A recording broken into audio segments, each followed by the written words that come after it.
Normally, the sanctuary event venue in Pensacola would be filled with bridesmaids, flowers, a nervous couple, and a classic wedding dress. But on this night, gaudy Christmas sweaters and sleeping pajamas were the official attire. The participants scurried around the reception room like mice, intent on trying the cheese and wine. But this was not your ordinary social event. It was a fundraiser for the children who could not be here. And yet it had everything to do with pajamas, and for those who do not have any. Because of this fundraising event, and the generous PJ-wearing guests who attended, students at the Global Learning Academy now have warm pajamas to sleep in and a brand new school uniform shirt. It is a Christmas present they would not otherwise have had, but it is so much more than that. Many of our students here, they lack. We have students here, not all, but we have some students who come here, they lack, more than one pair of shoes. They lack more than 2 or 3 outfits. They may have to wear the same 1 or 2 shirts throughout the whole week. We have students here who they lack what other students at other schools or maybe in other areas don't lack. And again, that's where love comes in. At the hey, we love you and we're here for you at Global Learning Academy, regardless if you have to wear the same pair of shoes, if you have to wear the same shirt, if you don't have the average, most students have cell phones or video games at home. A lot of our students don't have video games or, things that other kids would have at other schools or in other areas. Greg Stone delivered 220 pajamas and 300 shirts to the school on behalf of the Basilica of St. Michael the Archangel's Outreach for the Poor ministry. Okay, so the winner for... One of the students from the Global Learning Academy attended the Pajama Party as the guest of honor. His name is Enoch, and this is his story. Bump. Ow. Hi.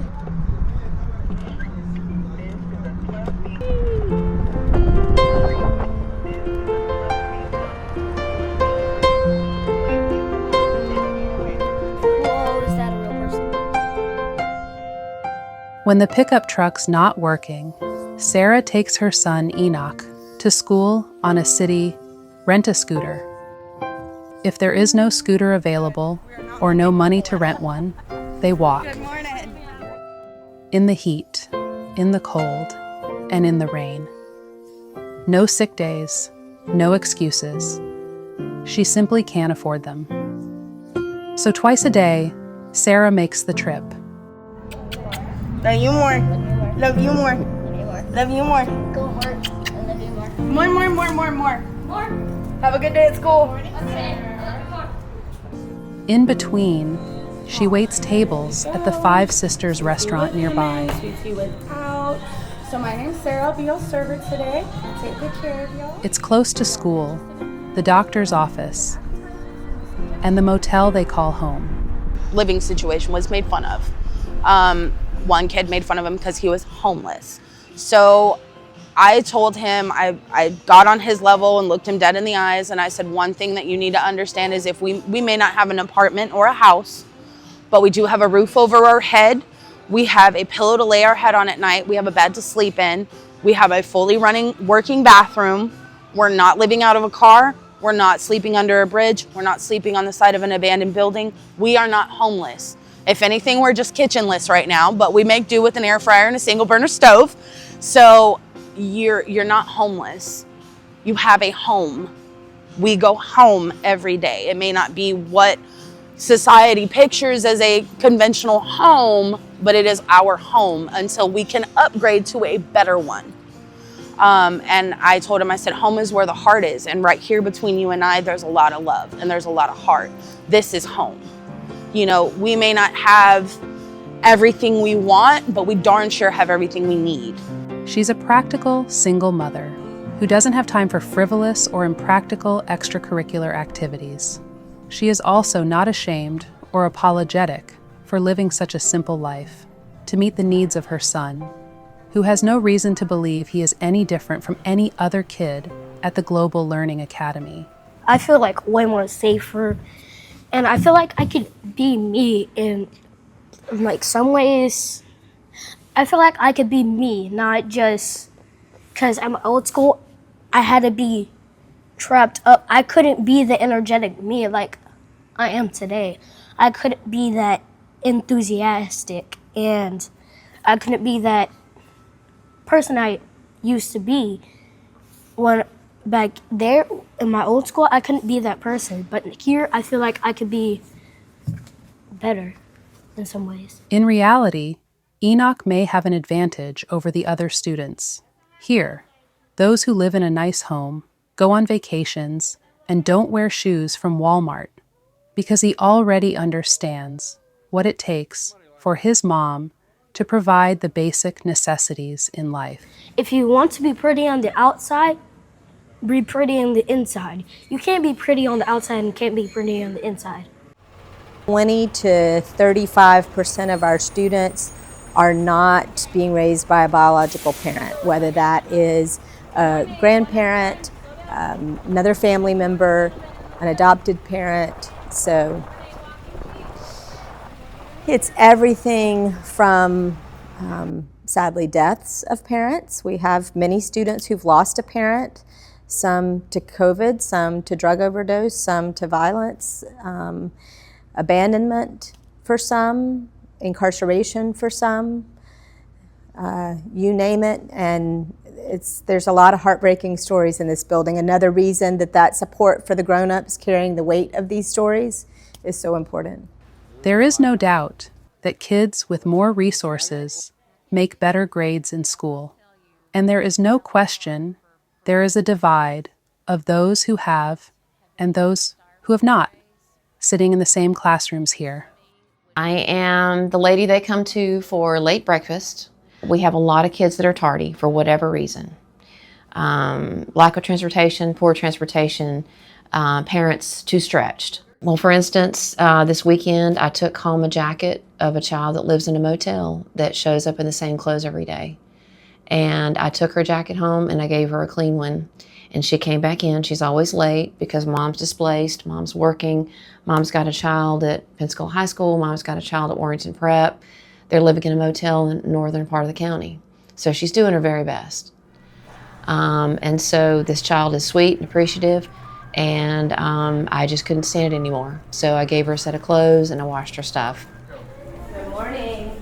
Welcome back. We're so glad to see you this morning. But Principal Lala Pierce is convinced that the division between them can be minimized with a tried and tested, age-old truth known as the love of sharing. So when you have children maybe who have more and who have been exposed to more, coming together with children who maybe have less and have a little less background experience, that's beneficial for everyone, right? Because we learn to be inclusive, we learn kindness, we learn generosity, basically all those, for people of faith, the fruits of the Spirit. And not that we're explicitly teaching those, but it's a byproduct. You're teaching them how to get along in society and how to care for one another. You have to teach them how to resolve conflict. I'm always telling students when there's a disagreement, and I sometimes am the one involved, about the 4 parts of a good apology. I teach them that a good apology includes the person's name, the words, "I'm sorry," what did you do wrong? What did you do to hurt them? Even if that's physical, emotional, whatever it is, you have to say what you're sorry for. And then also, what are you going to do differently? Because a good apology is about changed behavior, right? So those are all things that we are teaching and catching it now, because otherwise, even when they get to 4th and 5th grade, it's a lot harder than when they're little kindergarten, 1st, 2nd graders. It was important to Sarah that Enoch be at this school, with its grand entranceway and natural greenhouse. She wanted him to learn that he is no different than any of the others, but he is also no less because of how he gets to school, whether he has his own bed, in his own room, or has to help wash his own clothes at the coin-operated laundromat. Oh yeah, I haven't mentioned why his mother named her son Enoch. If you didn't know, Enoch is one of only 2 people in the Old Testament who was taken straight to God without experiencing death. Elijah is the other. As the great-grandfather of Noah, Enoch lived to be 365 years old and is known for having great faith in God at a time when man was lost and in despair. After all, sin had gotten so bad that God wiped off the earth with a great flood not long after Enoch was taken up by God. Because Enoch lived and served the Lord faithfully for 365 years and then was no more because God took him. In some cultures, Enoch is known as a great warrior. I was plagued with the middle name, the task of finding a middle name. And, I thought things like Jacob, James, I was like, what goes with Enoch? And one day I was pregnant, I was working at McDonald's, and I was staring out the window and I was thinking it. And then the name Zachariah hit me on a whisper in the wind. And I said it all together. I was like, Enoch Zachariah. And he kicked. And I was like, you like your name, don't you? He kicked again twice. It was set in stone. That was his name, Enoch Zachariah. And he has a very powerful name to live up to. She gave her son his most unusual name, to always remind him that faith is not something you wear to school, or how unfair life might seem along the way, but how much faith you have in getting there. I'm Sarah Elizabeth, so the fact that we both have biblical names, I feel like we're a dynamic mama-son duo.